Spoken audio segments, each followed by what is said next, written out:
hello friends बरायबाय माय बर'टेक चेनेलनि गेजेरजों नोंथांमोनखौ बयखौबो दायो बे समाव बे भिडिअनि गेजेरजों नोंथांमोननो शेयार खालामगोन जे मोनसे इलेक्टोरेल रोल मेनेजमेन्ट सिस्टेमनि आन्दाराव एबा आसाम इलेक्शन कमिशननि आन्दाराव मोनसे नटिस होदों जाय नोंथांमोनहा पन्चायतनि आन्दाराव नोंथांमोनहा पन्चायत इलेक्शन फैगासिनो दङ नोंथांमोननि थाखाय बे इलेक्शननि थाखाय नोंथांमोनहा भटार लिस्ट 2024 नि भटार लिस्ट निउ जाय नोंथांमोनहा गोदानै भट होनो मोनजेनगोन नोंथांमोनहा बेनिबो भटार लिस्ट नोंथांमोनहा बेहाय माने नटिस होदोंना बेखौ नोंथांमोनहा डाउनलड खालामनानै लानो हागोन बे भिडिअनि गेजेरजों स्टेपखौ नोंथांमोनहा नायनानै बुजिनानै लानो हागोन आरोना बिलनि आन्दारावबो नोंथांमोनहा मोनगोन नाथाय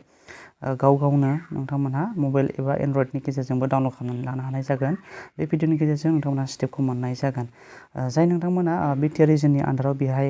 पन्चायत लेभेलाव जाहैया बियो भिसिडिसि जायो नाथाय बियो भिसिडिसिनि थाखाय नङा बियो बे जाहैबाय पन्चायत इलेक्शननि थाखाय नोंथांमोना भटार लिस्ट डाउनलड खालामनानै लानायनि मोनसे स्टेप प्रसेस बे भिडिअनि गेजेरजों नोंथांमोना मोननाय जागोन दायो जोङो बे पेजआव जों माबोरै हाबनो हायो बिनि वेब पेजखौ एबा वेबसाइटखौ जोङो दा लास्टआव आं नोंथांमोननो फोरमायफिनगोन दायो थोंजोङै नोंथांमोना बे अफिसियेल साइटआवनो हाबखानानै आं नोंथांमोननो दिन्थिनोसै जोङो बे भटार लिस्टखौ जों बोरै डाउनलड खालामनानै लागोन जों गाहायाव नुनो मोन्दों गोजौ आगसि फारसे बेहाय स्टेजेन्ट कर्नार बेहाय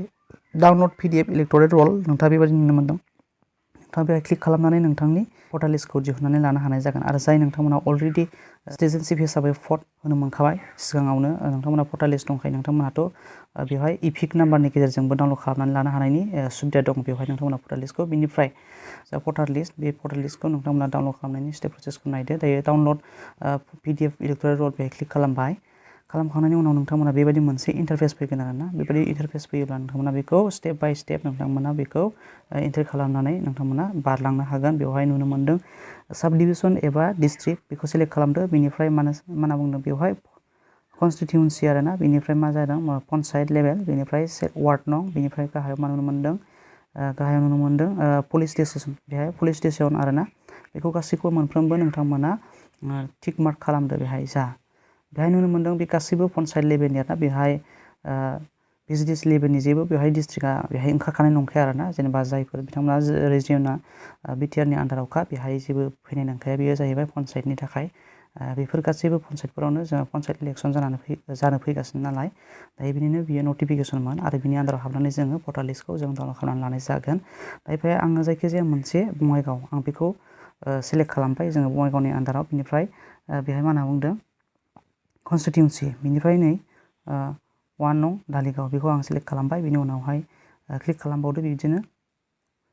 बेनिफ्राय गासैबो फारि वार्ड नंखौबो सेलेक्ट खालामदो सेलेक्ट खालामखांनायनि उनाव बेनिफ्राय गाहायथाराव नुनो मोन्दों पुलिस स्टेसन बेखौबो सेलेक्ट खालामदो सेलेक्ट खालामनायनि उनाव नोंथाङा डाउनलड अपसन गाहायाव नुनो मोन्दों बेयाव क्लिक खालामदो गोथां गाबनि बेवहाय दायो जोङो बेबायदि मोनसे लिस्ट मोननो हाबाय आरोना पलिं रल बे नोंथांमोना बेबायदि मोनसे भटार लिस्ट मोननो हाबाय नोंथांमोना बेनि गेजेरजों भट होनो हागोन नोंथांमोनहा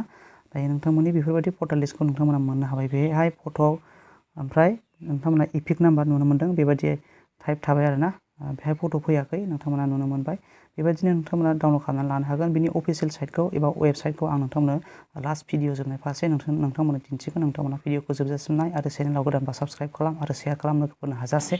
जाहाथे नोंथाङाबो नोंथांनि लोगोखौ हेल्प होनो हानाय बायदि दायो जोङो बेक फैफिननानै जोङो मोनसे खोथा जोङो मोनसे नुनो मोन्दों अपसन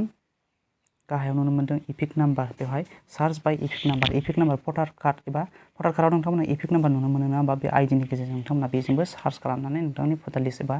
पलिं रल बे लिस्टखौ नोंथांमोना डाउनलड खालामनानै लानो हानाय जायो आरो नोंथाङा बाव क्लिक खालामदो क्लिक खालामखांनायनि उनाव नोंथाङा बेबायदि मोनसे इन्टारफेस फैदोंना बेवहाय नोंथाङा इपिक नाम्बार टाइप खालामदो बेनिफ्राय साब डिभिजन नोंथांमोना एन्ट्रि खालामदो बेनिफ्राय सार्च खालामदो बिदिनो स्टेप बाय स्टेप बेवहाय जेरैहाय पिडिएफ फाइलखौ डाउनलड खालामनांगौ बेबायदिनो स्टेप प्रसेस मोनगोन नोंथांमोना सिलेक्सन खालामनायनि मोनसे अपसन ओंखारगोन थिग बेबायदि खालामनानै नोंथांमोना फारियै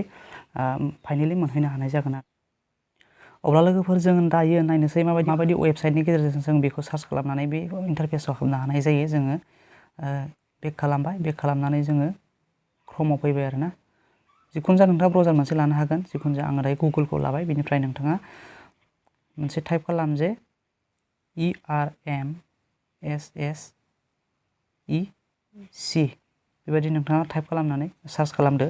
सार्च खालामखांनायनि उनाव नोंथाङा गाहायाव नुनो मोन्दों मोनसे इन्टारफेस नुनो मोन्दों बेवहाय बेबायदि इन्टारफेस नुनो मोन्दों ना होमबा नोंथांमोना बेबायदि इन्टारफेस मोन्दों दानिया नोंथाङा गाहायाव खेबसेनो थोंजोङै नैबावबो थांनो हायो डाउनलड PDF इलेक्टरेल रल बेयाव थांनो हायो दायो गोजौआवबो थांनो हायो आं गोजौआव थांनानै नोंथांमोन दिन्थिगोन थिग बेबायदिनो नै जों बेबायदि इन्टारफेसखौ मोननो हानाय जादों आरोना अब्ला नोंथाङा बेहाय क्लिक खालामनानै डाउनलड खालामनानै लादो नोंथांनि भटार लिस्ट एबा नोंथांनि पलिं रल मोनसे लिस्टखौ नोंथांमोना